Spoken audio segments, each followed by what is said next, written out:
Assalamualaikum warahmatullahi wabarakatuh. Saya Fatihah Zulfa Amalia dengan NIM 19 10 30 40 110 dari kelas Hukum Internasional A.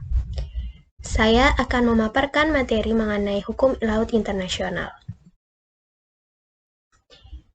Yang pertama mengenai pengertian hukum laut internasional. Hukum laut internasional adalah aturan-aturan atau kaidah yang mengatur tentang berbagai persoalan yang berhubungan dengan batas-batas wilayah negara yang berkaitan dengan laut, baik laut yang ada di dalam suatu wilayah negara atau laut yang berada di luar wilayah negara atau laut lepas, baik dari pemanfaatan sumber kekayaan lautnya maupun akibat negatif yang ditimbulkan dari pemanfaatan sumber daya kekayaan lautnya. Selanjutnya, perkembangan hukum laut internasional.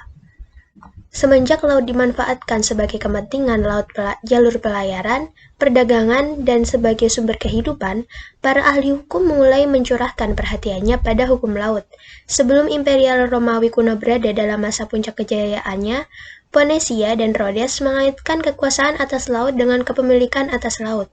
Peraturan-peraturan hukum laut Rhodes yang berasal dari abad kedua atau ketiga sebelum Masehi sangat berpengaruh di daerah Laut Tengah dikarenakan prinsip-prinsip dari Rhodes sangat diterima dengan baik oleh orang-orang Yunani dan Romawi. Sejarah pertumbuhan hukum laut internasional ditandai dengan munculnya pertarungan antara dua konsepsi hukum laut. Yang pertama yaitu res communis, yang menyatakan bahwa laut adalah milik bersama masyarakat dunia dan oleh karena itu tidak dapat diambil atau dimiliki oleh siapapun.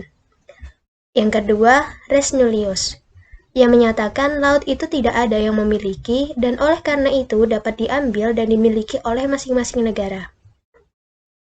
Walaupun penguasaan mutlak lautan tengah oleh Imperium Romawi sendiri telah berakhir, akan tetapi pemilikan lautan oleh negara-negara dan kerajaan tetap menggunakan asas-asas hukum Romawi. Pada Konvensi Jenewa 1958. Konvensi ini diselenggarakan di kota Jenewa, Switzerland pada tanggal 24 Februari hingga 27 April tahun 1958 dan dihadiri oleh 86 negara yang diadakan berdasarkan resolusi Majelis Umum PBB nomor 1105 pada tanggal 21 Februari 1957. Dari konvensi tersebut mendapatkan 4 hasil, diantaranya yang pertama konvensi tentang laut teritorial dan jalur tambahan, yang kedua konvensi tentang laut lepas, kemudian konvensi tentang perikanan dan perlindungan kekayaan hayati laut lepas, dan yang terakhir konvensi tentang landas kontinen. Selanjutnya zona ekonomi eksklusif atau yang disebut dengan ZEE. Sebagai suatu daerah di luar laut teritorial yang lebarnya tidak boleh melebihi 200 mil, diukur dari garis pangkal yang digunakan untuk mengukur lebar laut teritorial. Hak pantai pada ZEE ada dua, diantaranya yang pertama ada hak berdaulat. Hak ini untuk melakukan eksplorasi dan eksploitasi, konservasi dan pengelolaan segala sumber kekayaan alam di dasar laut dan tanah di bawahnya serta pada perairan di atasnya. Demikian pula terhadap semua kegiatan yang ditujukan untuk tujuan eksploitasi secara ekonomis dari zona tersebut, seperti produksi energi dari air, arus, dan angin.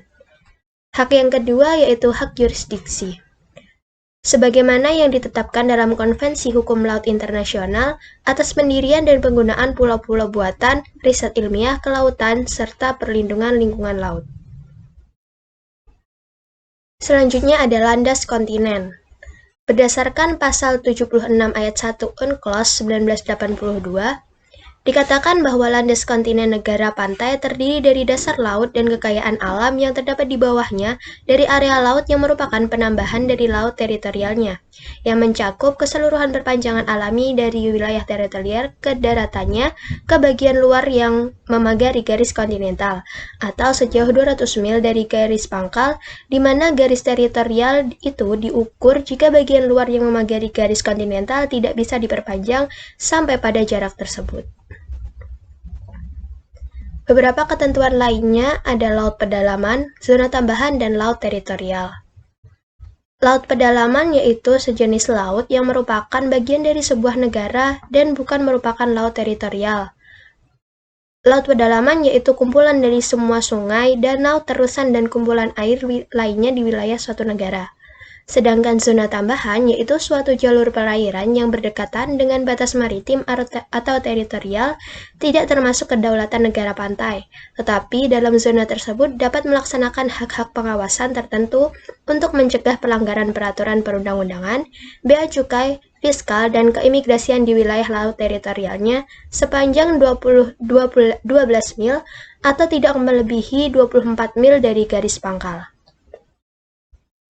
Selanjutnya, laut teritorial. Laut teritorial tersendiri merupakan batas wilayah laut yang setiap negara berhak menetapkan lebar dari laut teritorialnya sampai ke batas 12 mil laut dari garis pangkal pantai. Yang terakhir ada hak lintas kapal asing dalam perairan negara. Menurut UNCLOS 1982, ada 3 hak. Hak yang pertama adalah hak lintas damai atau the right of innocent passage. Hak tersebut merupakan hak bagi laut teritorial tetap merupakan kedaulatan dan wilayah negara pantai, tetapi bagi kapal-kapal asing diberikan hak untuk tetap bisa berlayar selagi tidak merugikan bagi kedamaian, ketertiban, atau keamanan bagi negara pantai. Hak yang kedua ada hak lintas transit. Hak lintas transit atau yang disebut the right of transit passage. Hak ini merupakan hak untuk semua kapal dan pesawat asing untuk melewati selat yang digunakan sebagai pelayaran internasional.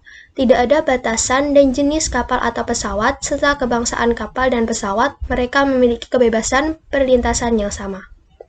Hak yang terakhir ada hak lintas alur laut kepulauan, atau the right of archipelagic sea land passage.